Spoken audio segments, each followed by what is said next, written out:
Je suis très contente aujourd'hui parce que je vais te partager, une fois n'est pas coutume, les chiffres de l'entreprise Africa Food Industries. D'habitude, je dis souvent, je n'aime pas partager les chiffres parce que les gens adorent les chiffres. Moi aussi, j'aime les chiffres. Mais je pense que c'est parfois important de partager ça parce que les gens me posent souvent des questions. Aniel, est-ce que la pisciculture est rentable? Donc, je suis contente aujourd'hui. Je vais te partager les chiffres que nous avons fait en une année d'activité. Donc, reste connecté si tu veux savoir plus sur l'entreprise Africa Food Industries, savoir si le business de la pisciculture est rentable. Cette vidéo est sûrement pour toi.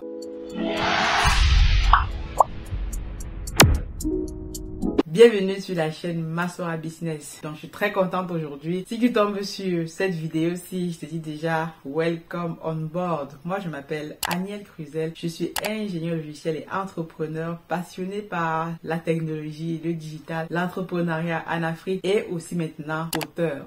Super important à mentionner parce que ce magnifique livre aussi, Investir dans la pisciculture en Afrique, il est déjà accessible pour tous ceux qui veulent le commander, que ce soit en Afrique, en Europe. Fais une seule chose, tu vas dans la barre de description, tu t'enregistres dans le formulaire que tu vas trouver. Je vais te le dédicacer moi-même. Si tu es en Occident, je t'envoie ça moi-même. Si c'est pour l'Afrique actuellement, on a un distributeur aussi en Afrique actuellement, donc tu peux aussi t'inscrire là. Ou si tu veux aller plus vite, tu vas aussi sur le site argentlivre.com, tu peux aussi te le commander. Bientôt il sera sur Amazon, donc plus d'excuses, tu pourras t'en procurer un peu partout. Et dans ce livre aussi, je vais te partager encore aujourd'hui quelques pépites parce que beaucoup de personnes, depuis que je fais la promo de ce livre, ils disent oui, vraiment, Aniel, c'est important, c'est nickel. Je ne savais pas que la pisciculture, c'était quelque chose, un domaine qui pouvait marcher. Donc, comment on fait? Il n'y a plus d'excuses, tout est dans ce livre aussi. Et donc, aujourd'hui, j'ai décidé donc de te partager mes chiffres. Parce que beaucoup de personnes posent, même encore au week-end, l'écrivain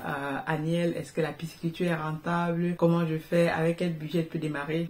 Pour l'instant, pour reprendre la question, je te dis seulement, va commander le livre 29,99 pour l'Occident, 10 000 francs pour l'Afrique, équivalent de 15 000 francs. Dedans, tu as toutes les pépites. Mais aujourd'hui, je me suis dit, il est important, en une année d'activité, on a fait le bilan de l'activité actuellement de l'entreprise Africa Food Industries, dont je suis la promotrice, pour vraiment savoir où est-ce qu'on en est. Lorsque tu es dans le business, il faut toujours, au bout d'une année d'activité, évaluer ton activité. Est-ce qu'elle est rentable? Est-ce que tu es sur la bonne voie? Est-ce que pour tirer des leçons et pouvoir avancer pour la suite. Donc c'est super important. Donc aujourd'hui, je suis ravie de t'annoncer que en une année d'activité, donc ces chiffres-ci, il va falloir les mettre dans un contexte bien précis. Parce que les gens adorent les chiffres, mais ils ne voient pas souvent où les personnes ont commencé. Donc, je disais donc aujourd'hui, en une année d'activité, en termes de chiffre d'affaires, je parle de chiffre d'affaires, nous avons fait, tiens-toi bien, en termes de chiffre d'affaires, quelque chose comme 12 millions d'euros. Non, pas 12 millions d'euros.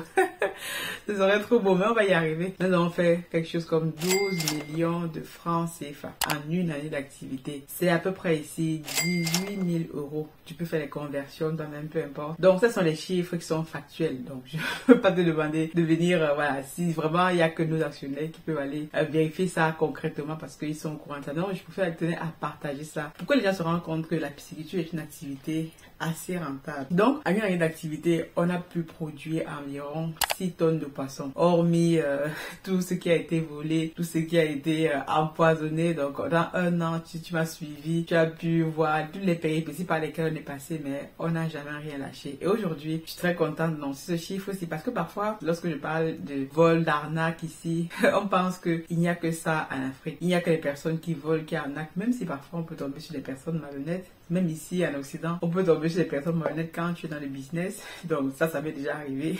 C'est pas un scoop, donc mais il faut relativiser et toujours se dire, il y a des personnes avec qui on peut travailler au pays. Généralement, on parle souvent des personnes, on parle toujours des trains qui n'arrivent pas à l'heure, mais jamais des trains qui arrivent à l'heure. Donc, je tiens ici à vous dire que au pays, certes, tu vas tomber sur des personnes qui peuvent parfois être malhonnêtes, te voler parce qu'ils n'ont pas compris ce que tu veux faire. Mais à contrario, tu as aussi des personnes super intéressantes avec qui on travaille au quotidien, qui nous ont aidé à faire ce chiffre d'affaires-ci. Même si ce n'est pas encore ce qu'on escomptait, mais en une activité, c'est déjà pas mal. Et je tiens à remercier toutes ces personnes ici, l'équipe Africa Food Industries, ici en France, en Allemagne, donc nos actionnaires partout dans le monde, partout où nous sommes à peu près sur tous les continents. Et aussi au pays, nos équipes sont sur place, au pied des étangs, ceux qui travaillent au quotidien, ceux qui, vraiment des petites mains qui travaillent au quotidien.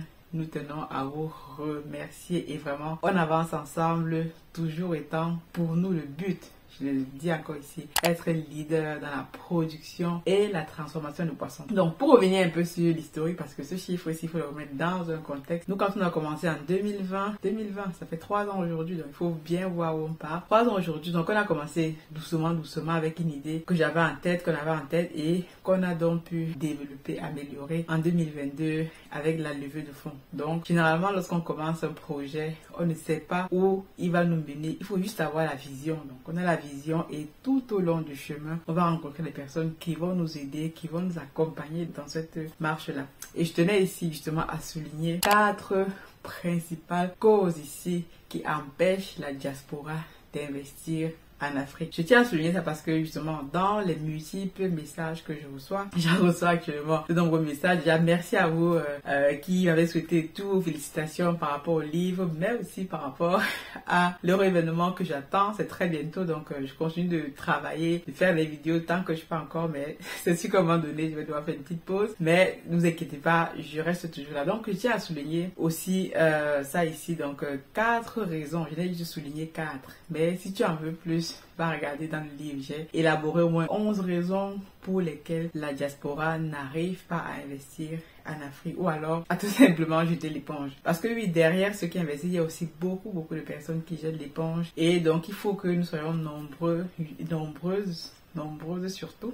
Je tiens à préciser ça parce qu'il y a beaucoup d'hommes dans la communauté qui font du business et très peu de femmes. Donc c'est pour ça que je tiens ici à motiver toutes les femmes à se lancer dans le business, quel que soit ce que tu fais, est une activité génératrice de revenus, surtout si jamais tu souhaites un jour aussi rentrer au pays, tu dois commencer maintenant. Donc, l'une des premières raisons qui revient souvent, moi j'appelle ça des excuses, parce que lorsqu'on veut faire quelque chose, il y aura toujours des motivations, des gens qui vont te freiner, des raisons X, Y, Z. Mais si tu as envie d'y aller, alors tu y vas, comme tu disais. Lors de ma conférence le week-end de l'écrivain, donc la première raison que je trouve que les gens me disent souvent, c'est: Aniel, est-ce que tu n'as pas peur de te faire arnaquer? Arnaque, vol, malhonnêteté et tout ce qui va avec. Pour répondre à ça, je dis souvent que on sait qu'on va se faire voler, bien sûr. Tout le but pour nous est de réduire le vol. Que tu sois en Occident en train d'investir ou au pays ou que tu es sur place, tu n'es pas dans ton business tous les jours. Et tu vas malheureusement tomber sur des personnes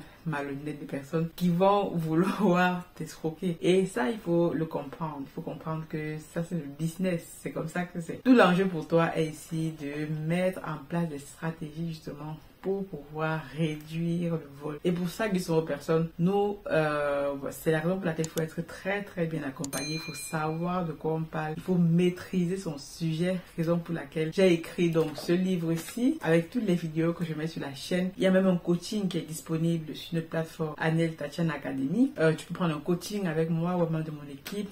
Bientôt, je suis en train de préparer une formation dans la pisciculture en 2 volets, volet en ligne et un volet super important, pratique, au pied des étangs, au pays. Donc, avec tout ceci, si tu veux te lancer dans le business au pays, que ce soit dans la pisciculture ou dans tout autre business, tu es suffisamment armé. Donc, ce qui est super important, c'est surtout de bien s'accompagner, maîtriser son sujet de telle façon que lorsque tu parles avec les différents intervenants, tu puisses toi aussi ne pas seulement dire oui, mais pouvoir challenger chaque décision que tu prends. Deuxième excuse que j'entends souvent, c'est quoi? C'est: Aniel, je ne connais personne, je n'ai pas de réseau. Où est-ce que tu achètes ci? Comment tu fais?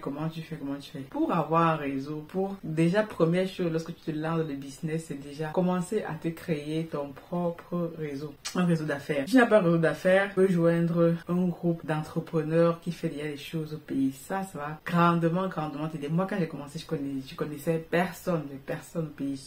Je me suis lancée dans un domaine que je ne connaissais pas, qui n'est pas mon domaine de prédilection, mais qu'est-ce que j'ai fait? Première chose, j'ai pris des formations déjà, coûtait très cher, des formations avec pour but, comme je disais souvent, d'intégrer un groupe de formation. Je disais encore ça lors de la conférence. Quand tu achètes une formation, demande toujours, exige même d'intégrer un groupe de formation. dans ce groupe de formation là, ne reste pas comme tout le monde qui reste là à regarder qu'est-ce que les autres font. Partage ton expérience. Je sais que les Africains, encore, quelqu'un me disait ça dernièrement, les gens sont dans les groupes de formation mais ne partagent pas, ne discutent pas, ne partagent pas ce qu'ils font au quotidien parce que tout le monde veut réussir seul.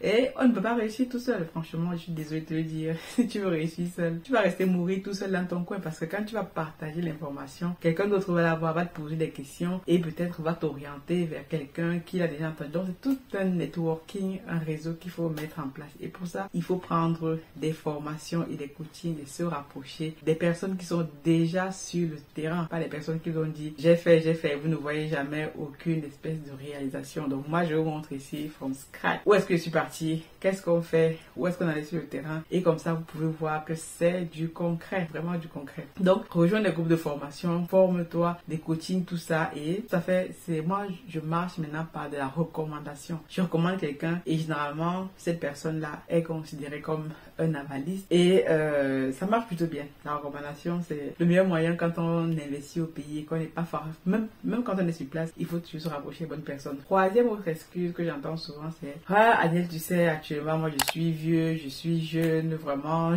je n'ai pas encore le temps de m'occuper de ça, ou alors j'ai commencé déjà quand j'étais jeune, j'ai échoué, donc vraiment tout un tas d'excuses. Je suis maman, j'ai des enfants, j'ai la famille.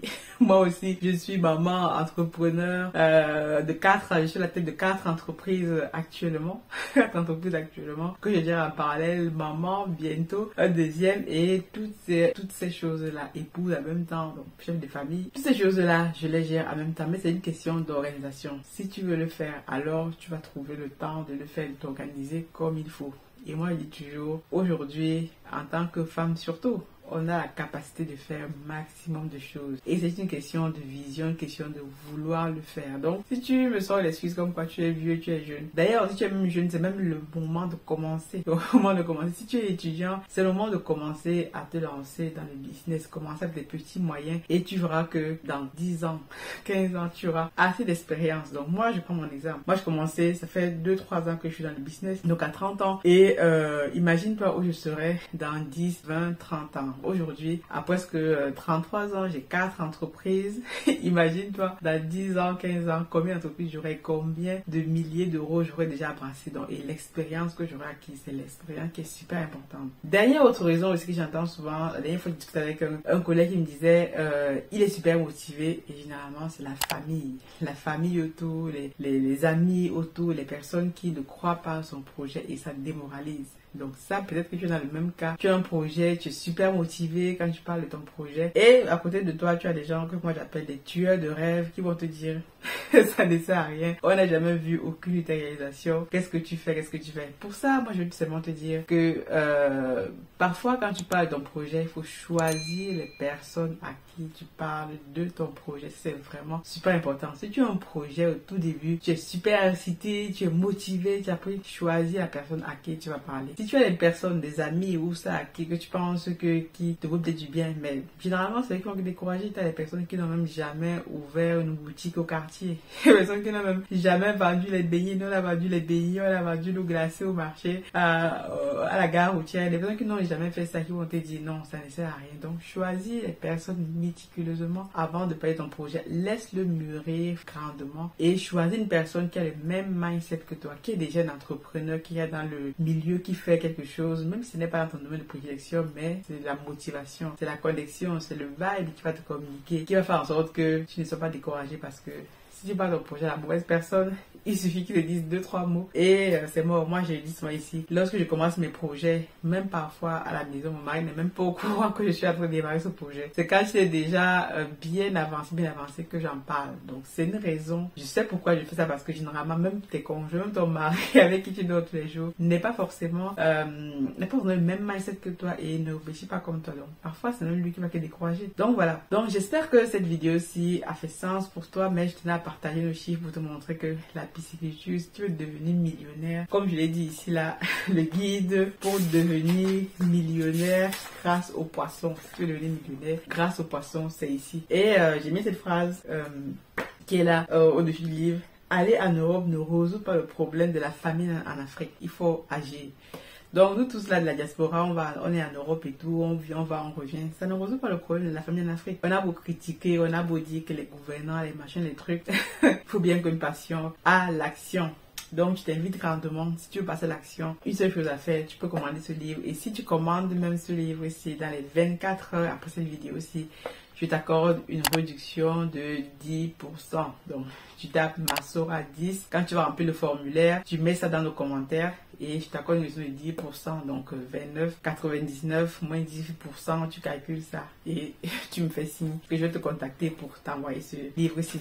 Et dernière info, beaucoup de personnes m'ont demandé ça lors du week-end d'écrivain. Comment je fais pour suivre mes sites à distance? Une seule solution. Moi, je mets pas des solutions. Donc, voici une caméra PTZ, c'est-à-dire une caméra que je vends. Ce sont des caméras que je vends sur eBay, mais parfois au pays. J'en envoie parfois au pays. Mais des personnes qui ont des fermes, actuellement, tu as des fermes, j'en parlerai peut-être plus dans une autre vidéo. Si tu as des fermes que tu veux suivre à distance, à partir de ton téléphone portable étant ici, tu fais une chose, tu commandes ces caméras, la PTZ, et tu peux les contrôler, ton site, ta ferme, peu importe, partout où tu es dans le monde. Donc les caméras ne coûtent pas très cher, voilà, c'est juste 56 €. Si tu en as besoin, tu me contactes et je me ferai un plaisir de te livrer. Et ça dépend d'où. Si c'est au pays, on va voir comment on peut te livrer au pays pour que... Et même, j'ai quelqu'un qui installe les caméras dans nos entreprises au pays et qui peut aussi faire le même travail chez toi. Donc, j'espère que cette vidéo a fait sens pour toi. Je te dis donc à très très bientôt. God bless.